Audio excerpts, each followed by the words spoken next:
Today I'm taking you through a presentation called 10x Storytelling. I will explain to you what the term 10x means. So that's a term that we invented inside of Google. It's a process, a philosophy that was invented by Google X. And I will show you how 10x thinking led to the co-creation that ended up becoming the Toyota collaborator with Saatchi. First of all, about the term 10x. Like I said, 10x was invented by Google X, which is the unit inside of Google that invents all those cool new products like Glass, the self-driving car, Project Loon. And their mission is to invent and launch moonshot technologies that make the world a radically better place.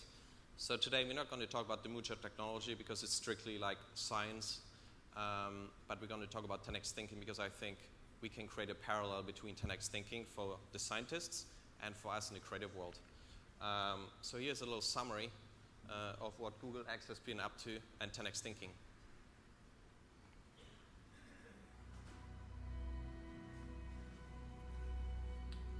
The actual moonshot is wonderful, inspirational, poetic, beautiful, involves great technical challenges, genuine heroism.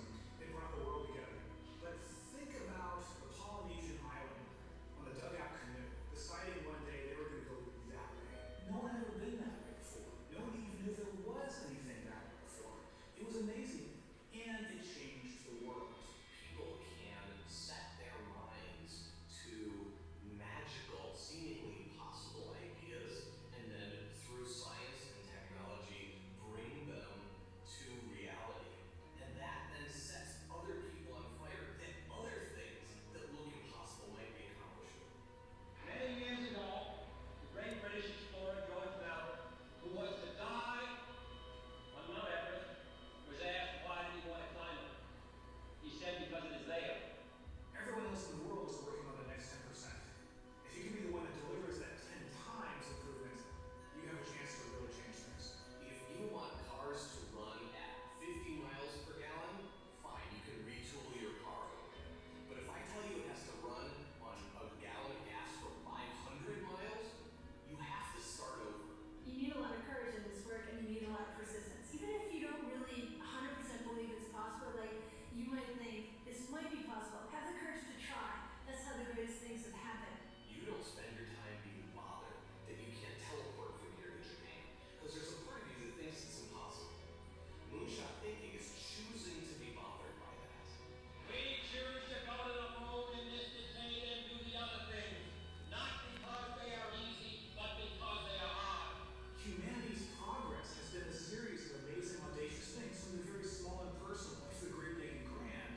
And we are a species of moonshots. And to me, that's like the really amazing, poetic, and inspirational thing. When you find your passion, you're unstoppable. You can make amazing things happen. It's been true throughout history. When Kennedy said that when we put a man on the moon, it's about the fact that he said, we don't know how to do this yet, and we're going to do it anyway. And that sends chills up everybody's spine. Because if that happens, what couldn't we do? So it's pretty epic. I think those guys have like a dream job. They just play and experiment, and every now and then an idea becomes a product. So it's pretty fascinating what those guys are up to. So now you know what 10x thinking means. It's not about making an idea 10% better, but making it 10 times bigger, 10 times more impactful. So here are a couple of examples of 10x thinking. Actually, before we go into the examples, here's the philosophy of how it works. And I think there's a parallel between this and us creatives. Obviously, we're trying to tackle and solve a huge problem, which in essence could be a client brief, let's say. We come up with a radical solution. So this is the big idea that we develop together. And then we're going to use a breakthrough technology to make this, to bring to life this idea. And I think the magic sauce is that little thing in the middle. So that's the X that we are trying to unlock and leverage in all the executions. And I think the Toyota example is exactly in that middle point. Here are a couple of 10x examples. We've all seen a self-driving car. Hopefully it's going to roll out at some point. We just got permission, I think, from 2 states to roll it out. So hopefully soon we'll see it. We've all seen Google Glass. Google Glass is still in development. Eventually It's going to do all those amazing things that we've seen in videos online, where it's all about humanizing technology, and you don't really need a laptop to access the web and access and digest information. You can just do it through voice, through your eyes, through sight, sound, and motion. And then the latest 10x thinking we've been up to, I don't know if you've seen it, it's called Project Loon.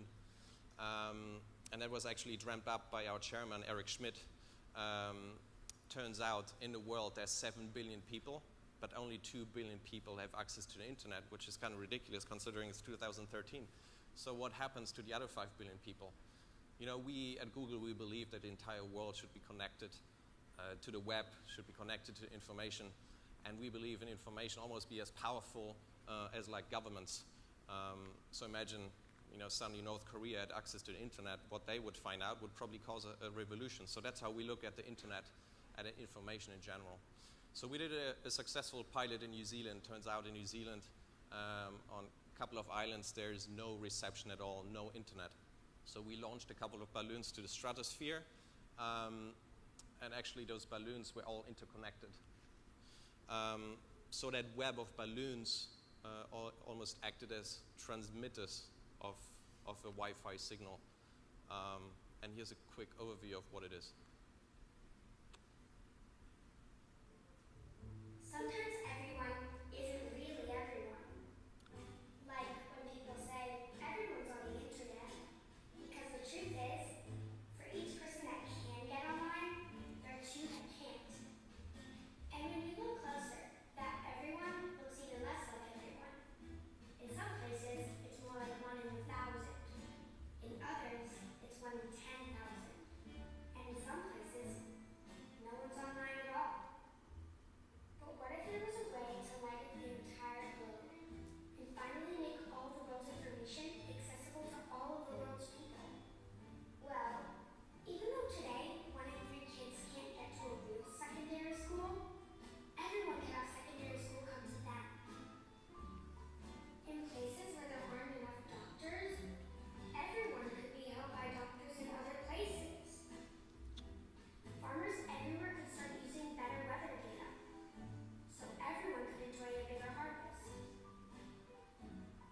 And because small businesses that are on the internet grow twice as fast, everyone could create new opportunities for everyone. But how do we bring affordable internet to everyone? Maybe finding an answer starts with looking somewhere new. Like up, and trying something different, like balloons. Yeah, that's right, balloons. Because it turns out that if you use balloons, it's faster and easier and cheaper to give everyone the internet than it is to give some people the internet. That's why we're giving it a try, and why there's hope that someday soon, everyone really will mean everyone.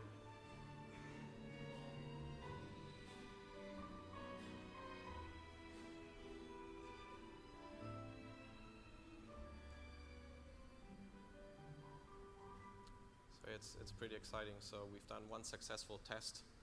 Let's see what's next.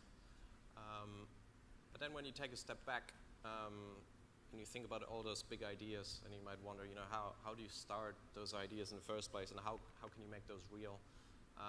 There's a process behind it, and we call it prototyping. I don't know if you guys still remember the lovely Palm Pilot. Actually, the guy who made those beautiful cardboard sketches and physical prototypes of the Palm Pilot actually now works at Google. So when he worked at Palm, he wanted to test, is this really a device that people would use, or is this just like something where we just talk to ourselves and we want to believe it's kind of cool. So he drew up those little paper cutouts and made maybe 100 of those, handed those out in a company to really test users and really see, in terms of size, functionality, is that something people would use? And it turns out it is. And that was called what Alberto defined as prototyping. So unlike prototyping is the notion of pretending to have a prototype.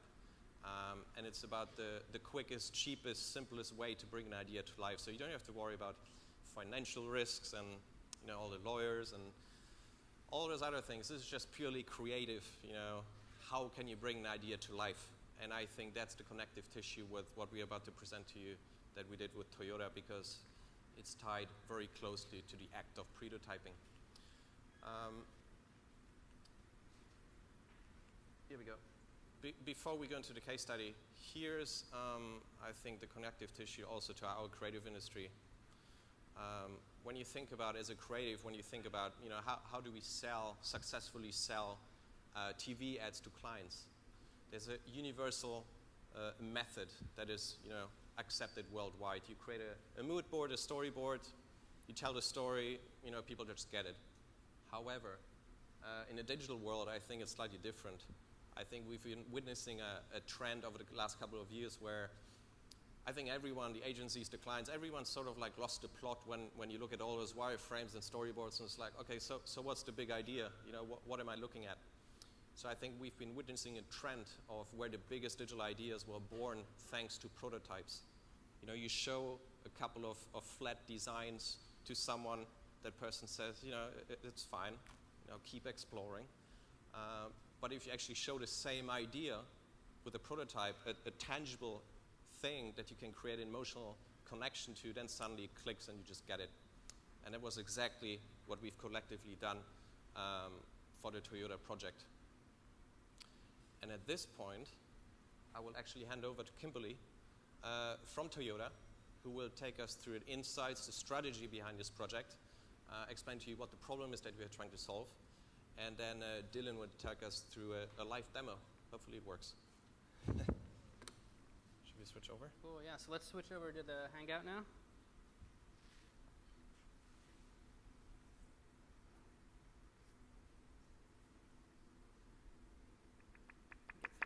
Audio, okay, I think we're good.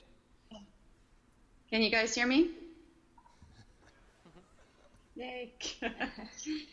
Well, really excited to be part of this and do this actually through a Hangout. At the Toyota digital marketing team, we are always looking for new ways to really explore and be excited, I think, by helping shoppers find new ways to explore and discover not only our brand, but our vehicles. And we are looking for ways to partner with folks like Google to make these things happen. One of the big insights for car shopping, we know it's kind of a crazy up and down process. It takes a lot of time. It's a very complicated process. And we know most people prefer to do that with friends and family. So that's why we developed with Google the Collaborator app in a Hangout environment to make car shopping more fun and more social. It's a big test and learn opportunity for us, and it's something that we're going to start with on Corolla, which we just recently launched. And Dylan will take you through that experience with me in a couple minutes. But we're real excited about this as a new way for us to, as Olivier talked about, prototype a concept of solving a real challenge for our industry and for our consumer, and that's making car shopping more seamless and more social. So I'll turn it back over to Dylan. Thanks, Kimberly.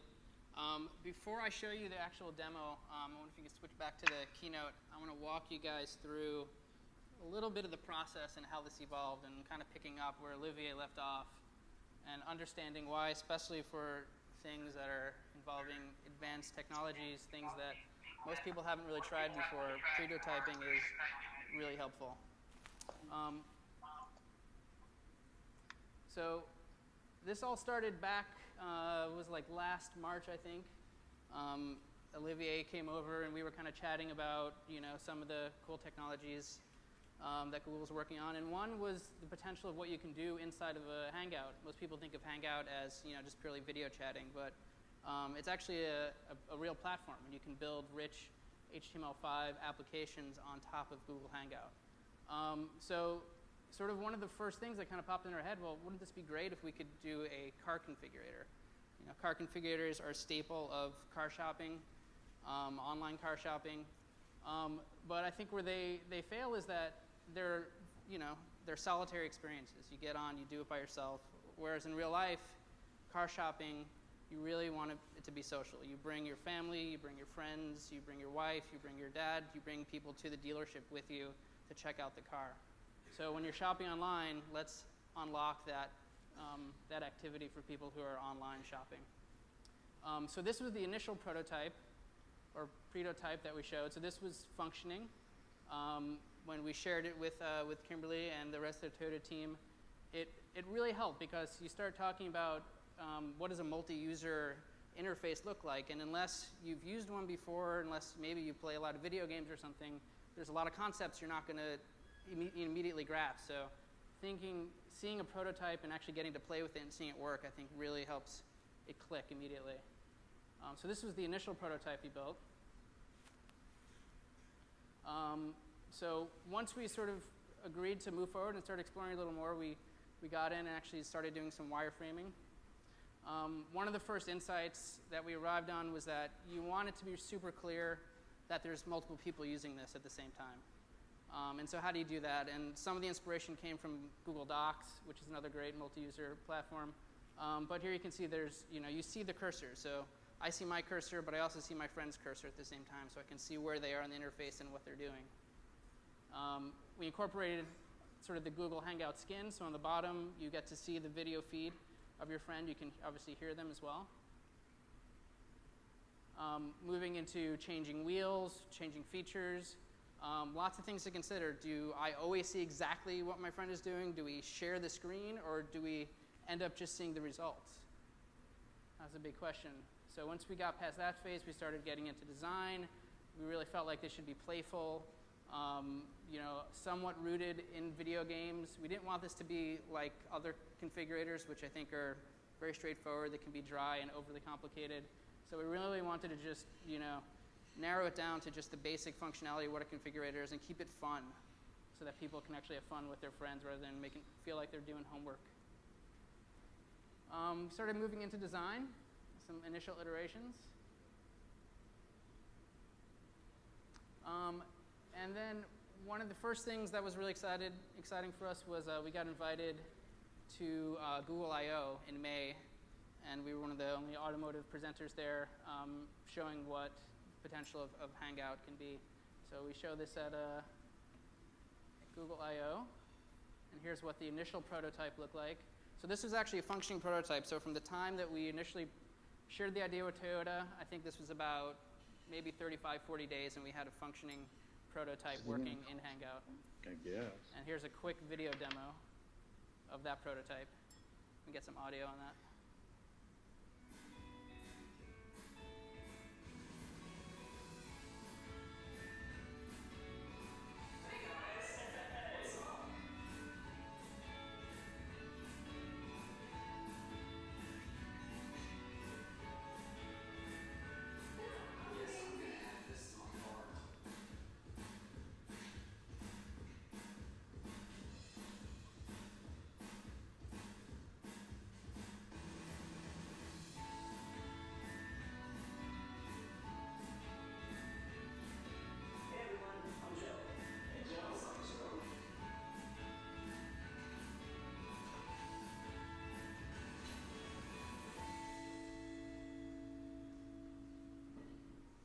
Cool. So that was a prototype we launched at I/O.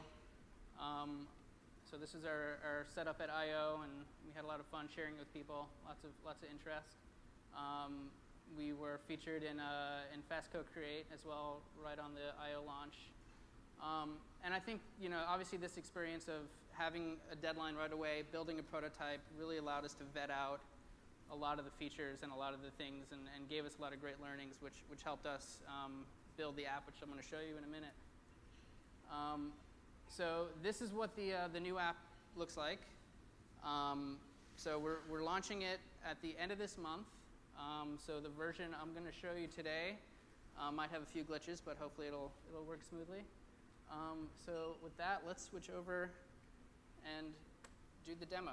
We've just invited a couple of people to join. So we got some of our folks. So Kimberly's still on, and we have two of our friends from Google back in Los Angeles. John and Aldous. So here's the Hangout environment. So I'm going to jump in and load up the actual collaborator. So here it is. Want to talk about the WebGL thing? Yeah. So one thing to note, what I'm showing you right now is a 2D version. We actually have a full version which is more engaging. It's actually using WebGL, which is one of the cool features of this thing. It's kind of like being a kid in the candy store a little bit, working with Google. They have so many great technologies, and we're trying to leverage as many as we can. The reason we chose WebGL is that it's, again, referencing the video game experience